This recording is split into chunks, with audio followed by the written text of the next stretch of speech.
الفريق أحمد شفيق في حوار خاص مع مصطفى بكري. بنلعب عسكر وحرامية، بنعمل البرلمان الصغير، كل حاجات العيال الصغيرة دي بتدور دلوقتي تحت اسم الإخوان المسلمين. حول رأيه في القضايا المثيرة للجدل. هم عملوا الظروف، خلقوا الظروف المجتمعية اللي تخليهم يشوطوا المشير. وتغطية حول كل ما يدور على الساحة السياسية المصرية. سيد فريق، من هو الطرف الثالث؟ الإخوان المسلمين. ما هي أدلتها؟ هم بقى شطار جدا في ضرب الأسافين بين فصائل المجتمع. وذكر ما جرى خلال عامين من الثورة المصرية.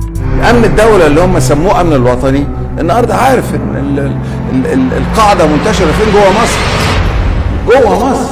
وآخر رئيس وزراء لمصر قبل الثورة. ده أحمد شفيق مشي بعد شهر و5 أيام. أظن يعني مفيش مليم اتجرم الاحتياطي في أصعب أيام مصر. مش مليم. ده يا سيدي رئيس دولة. والتاني المرشد بتاعه اللي بيرشش له يقول له اعمل كده.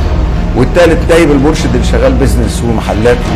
ما تحسبوهاش غلط لأن الحساب عسير وقريبا جدا. غدا في آخر النهار.